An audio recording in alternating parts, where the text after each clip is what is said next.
pushed down the pillars, he was killed. So that would be the same kind of allegory there. The bringing down that and rising into a new tower, rising into a new transfigured tower. The One World Trade Center. And this is what it's all about. IXXI. IXXI is 9/11 in Roman numerals. And look what is in the center of IXXI.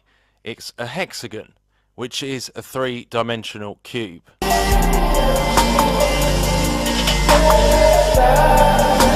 Look there, we've got the same kind of symbology on a Catholic basilica, which is kind of ironic. I'm here today at Washington DC with this big shrine to the Catholic Church here of the Immaculate Conception, to have a deeper look at what it's all about. What an eerie place.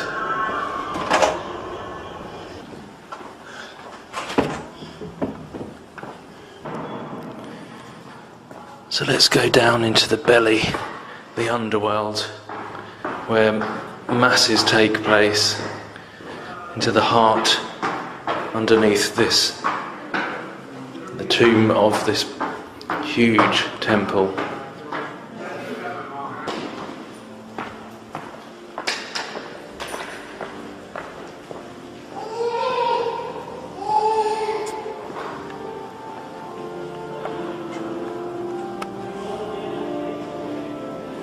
I mean, we're underground right now.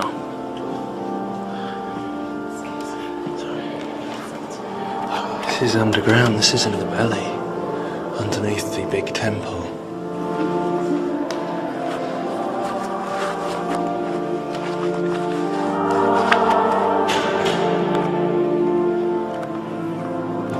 So much symbology in here.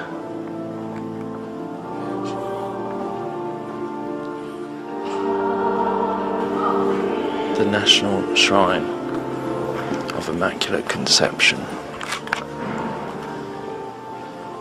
The birth pangs of the New Age, of abominations, ecumenical, one world under Rome.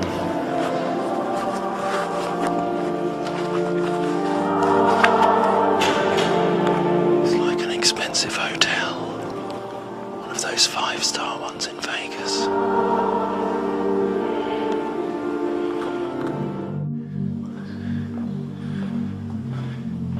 I mean, if that is not revering the Mother.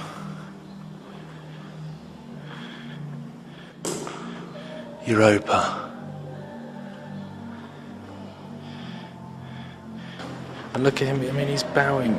I've heard so many say they don't revere Mary in that way, the false Mary. But he's bowing to this Ishtar, Isis figure. Coming out of the feminine gate, the female birthing womb. I'm sure I don't really need to say too much, it's already pretty obvious what that represents. Well, and there's that hexagon again, this same symbolism, just like the Star of David. The hexagon like we saw in the other place. The hexagon with mother and child coming through. And like the reference to the black sun. So Saturn, just like the NASA have recently shown with the hexagon on Saturn and all that. And look, the heart, connection to the heart of the earth. Heart of Mary. Pray for us.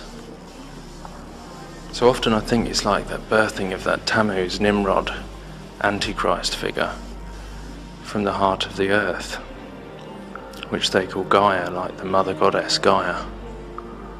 So I wonder if it's a reference to that. Definitely Ishtar, Babylonian, false religion, and this is their belief system I'm speaking about here. And the references to Saturn six-sided shape. The Antichrist, the birth of the Antichrist, a copy of the truth, of the true Messiah, but this is the inverted, the false one. So there's always parallels and mirrors to the real truth. It's just that this goes back to Egypt, Babylon, and there's always been usurping authority, as I said, usurping authority from the real legitimate Messiah, the real legitimate truth that we can read in the New Testament. This is how they are doing it, and always have done it. This is the plan all along. The fallen plan, the kingdom of darkness, our enemy, to usurp and trick and mirror and copy, to mislead people.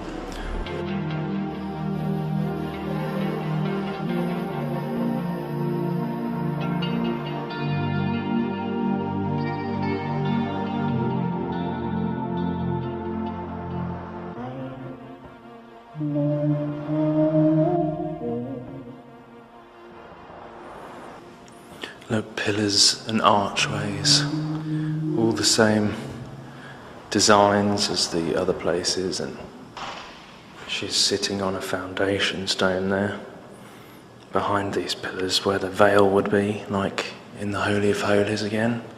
Same representation, the Mother Goddess, Semiramis, Diana and Child, the false Mary.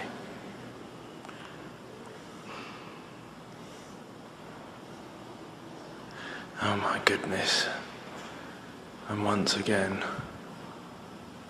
you see IXXI, which is Roman numerals for 9/11, on the cup.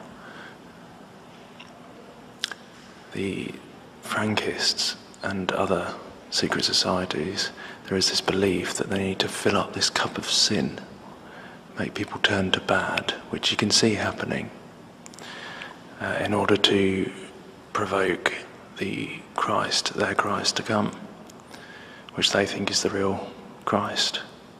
But that's their belief. They believe they need to fill up this cup of filth, this cup of abomination, as we're told about in the Bible, that will happen. The cup of abominations that will bring judgment upon the world.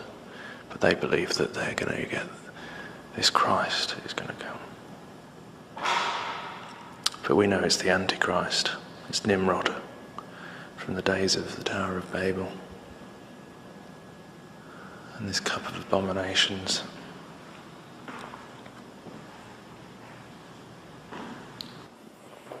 Mate!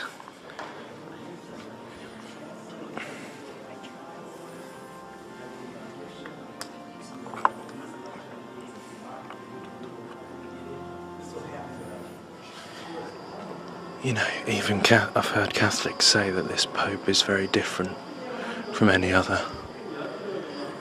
The way he's uniting religions and one world, ecumenical, new world order. You know, the Jezebel spirit usurps authority where it has none. I was thinking about this the other day. The Jezebel spirit usurps authority where it has none. And this is kind of the way this new ecumenical religion, Babylonian New Age religion, is working. Usurping authority over where it has none. You know, it's pretty interesting. Usurping authority over the man, over Jesus, the true king. The Queen, usurping illegitimate authority.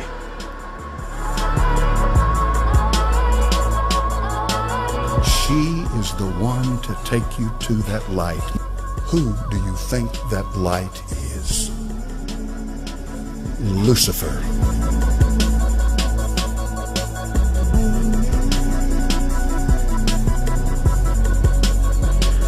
I mean, please do not tell me this is not an ornate temple of Diana, the Mother Goddess. Sorry. I don't think that went down too well.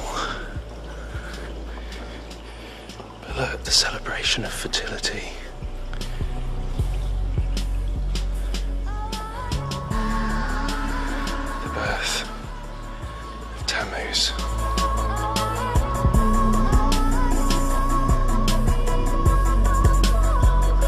Whether you call her this, or you call her that, or you call her this, or you call her that, she's the same wherever you go.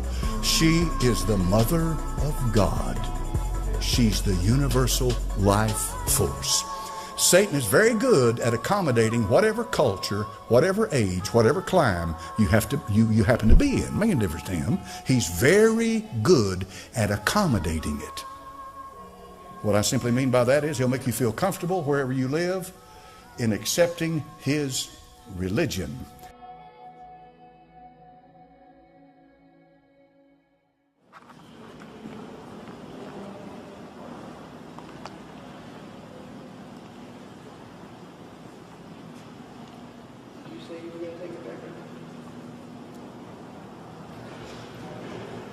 See, look, even here it's saying to receive the scroll and to break open its seals. Oh my goodness, I didn't even realise this was here. I used this picture in a video the other day. That is Apollyon the Destroyer. Mars, the Roman god of war.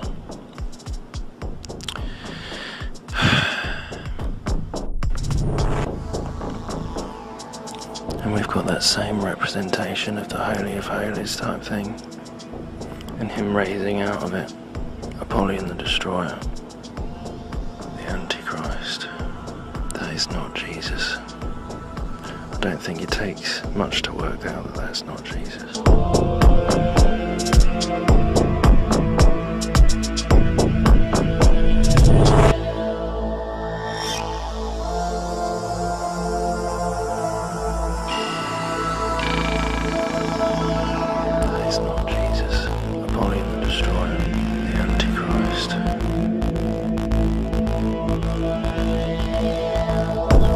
Our coverage this morning of Pope Francis in America with Nora at the White House. Nora?